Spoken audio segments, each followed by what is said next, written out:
भविष्य में भारत के लिए आने वाले 5 बड़े संकट।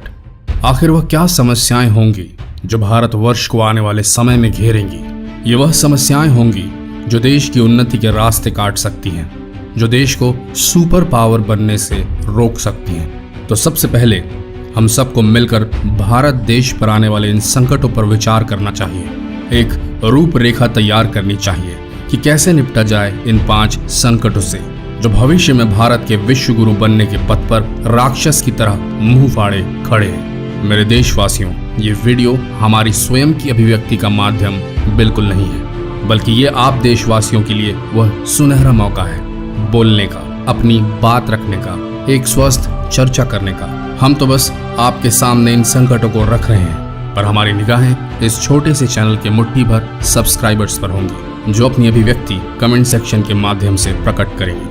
तो सिर्फ इस वीडियो को देखें ही नहीं, बल्कि अपने विचार, सुझाव और इन 5 दैत्याकार संकटों से निपटने की युक्ति या प्लान अवश्य कमेंट करें। तो आइए जानते हैं भविष्य में भारत के सामने आने वाले 5 बड़े संकटों के बारे में।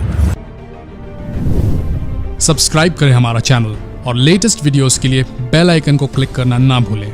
नंबर 1, पूरी पृथ्वी गर्म हो रही है। वजह विस्फोटक तरीके से बढ़ते इंडस्ट्रीकरण और ट्रांसपोर्टेशन के माध्यम जो सिर्फ डीजल, पेट्रोल जैसे फॉसिल फ्यूल्स पर ही चल रहे हैं और वातावरण का तापमान जबरदस्त गति से बढ़ा रहे हैं। लगातार सी लेवल या समुद्र का जल स्तर बढ़ता जा रहा है।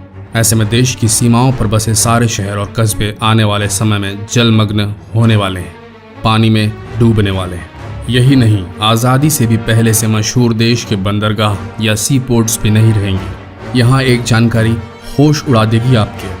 आज भी देश का 50% इंपोर्ट एक्सपोर्ट का काम शिप्स के माध्यम से ही होता है। ऐसे में दूसरे देश जैसे चीन और पाकिस्तान देश की व्यापार व्यवस्था और ट्रेड रिलेशंस पर भारी पड़ सकते हैं। नंबर 2, बड़ी ही दुख की बात है, हम विश्व गुरु बनने के सपने देख रहे हैं, लेकिन आज भी ग्लोबल हंगर इंडेक्स पे देश 119 रैंक में से 100वें रैंक पर थक कर रुका हुआ है। सोचिए, 119वें में 100वां रैंक। आज भी देश में लोग भूखों मरते हैं, लेकिन फिर भी देश बढ़ रहा है, अमीर हो रहा है, विकसित हो रहा है, और साथ में बढ़ रही है वो अनंत गहरी खाई जो अमीर और गरीब के बीच है। भविष्य में ये खाई और बढ़ेगी, इसके संकेत मिल चुके हैं। वीडियो पूरा देखिए, उसके बाद इस तथ्य पर गहरा चिंतन कर कमेंट कीजिए कि कैसे हम ग्लोबल हंगर इंडेक्स के 100वें रैंक से ऊपर आ सकते हैं। नंबर 3, अब जिस संकट की हम बात करने जा रहे हैं वह इनएविटेबल है, अपरिहार्य है। यह ऐसा संकट है जो एक क्राइसिस में तब्दील हो ही जाएगा, क्योंकि आज मेरा देश भ्रष्ट है और कुछ भागीदारी तो इसमें हम सब की भी है। जिस संकट की हम बात कर रहे हैं वह भ्रष्टाचार नहीं है, बल्कि बढ़ती जनसंख्या और उसके साथ में आने वाली बेरोजगारी है। जनसंख्या वृद्धि रुक नहीं रही और जितने लोग हैं उनके जीवन यापन के लिए अवसर हमारे नेता बना नहीं पा रहे हैं। आने वाले समय में संकट और भी विकराल रूप धर सकता है। आपके हिसाब से इस समस्या का क्या निदान होना चाहिए? वीडियो पूरा देखिए, फिर कमेंट कर बताइए। नंबर 4, जियोपॉलिटिकल टेंशन या भौगोलिक राजनीतिक तनाव। ये बात किसी से छुपी नहीं है कि शांति पसंद देश होने के बावजूद हमारे संबंध पड़ोसी देशों से ठीक नहीं है। यहाँ पड़ोसी देश की संज्ञा पाकिस्तान और चीन के लिए है, जो लगातार आपसी समन्वय से, म्यूचुअल कोऑर्डिनेशन से न सिर्फ विश्व के सामने अपनी साख मजबूत कर रहे हैं, बल्कि भारत को नीचा दिखाने पर तुले हुए हैं। कभी चीन पाकिस्तान की आर्थिक मदद करता है तो कभी उसे घातक हथियार उपलब्ध कराता है, जिससे पाकिस्तान भारत की सीमा पर ऐसा बवाल करे कि देश तरक्की के बजाय युद्ध के बारे में सोचने लगे, और बाकी काम हमारे भ्रष्ट राजनीतिक गण अपनी राजनीतिक रोटियां सेकने के लिए कर देते हैं। जब वे देश को विकास की राह पर ले जाना छोड़कर पाकिस्तान और चीन की फेक स्ट्रेटजी को ज़्यादा तरजीह देना शुरू कर देते हैं। दुनिया जानती है पाकिस्तान के पास युद्ध लड़ने की कुव्वत है ही नहीं। वह एक प्रायोजित गुर्गा है चीन का, जिसका काम मात्र देश को आगे बढ़ने से रोकना है, और चीन को विश्व का सबसे बड़ा व्यापार सेंटर बनाने का है, जो कि भारत के रहते संभव हो ही नहीं सकता। खैर, हम तो भावनाओं में ही बह गए दोस्तों। इस समस्या का निदान तो आप जनता यानी हमारे सब्सक्राइबर्स को कमेंट सेक्शन में बताना है, लेकिन पूरा वीडियो देखने के बाद आगे चलते हैं।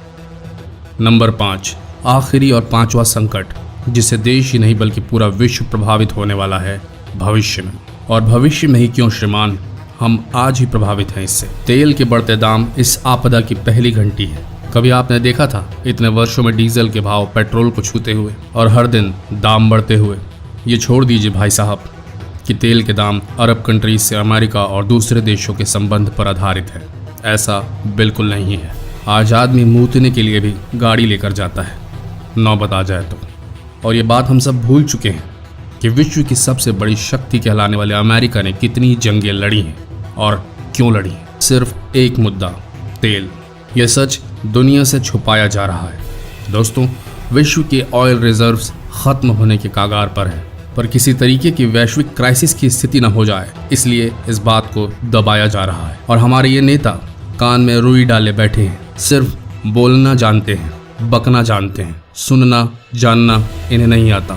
सिर्फ चुनाव जीतना चाहते हैं। लोगों की समस्याओं से इनका दूर दूर तक कोई वास्ता है ही नहीं। वरना रिजर्वेशन तेल की खपत पर भी होती। जितने घर में मेंबर उस हिसाब से डीजल पेट्रोल के भी राशन कार्ड बनते। ये अपने आप को जनता से ऊंचा समझने वाले और लाल बत्ती के तले घूमने वाले इस बड़े संकट से नावाकिफ हैं। इन्हें इस संकट की तनिक भी चिंता ही नहीं है। सिर्फ चुनाव जीतना है और चूतड़ रखने हैं अपनी रेस्पेक्टिव चेयर्स पर इन्हें। माफ़ी चाहते हैं दोस्तों, हम थोड़ा भावनाओं में बह गए थे, लेकिन ये संकट सबसे बड़ा है। देश की प्राकृतिक संपदाएं खत्म होने के कगार पर है। और क्या कर रहे हैं हम? दिवाली, दशहरा, ईद हो या क्रिसमस, नई नई ब्रांड्स की गाड़ियां खरीद रहे हैं बस। अब आप इन पांचों दैत्याकार संकटों से अवगत हो चुके हैं। अगर कुछ भी भूले हों तो रिवर्स कर देख लीजिए। और ये बहुत ही महत्वपूर्ण है कि एक स्वस्थ विचार विमर्श करें कमेंट्स के द्वारा। अपने विचार कमेंट्स में लिखें कैसे इन संकटों से निपटा जाए। जो लोग ऐसे कमेंट करते हैं कि हमारे सोचने से क्या हो जाएगा, करने वाले तो ये नेता हैं, कुछ नहीं हो सकता।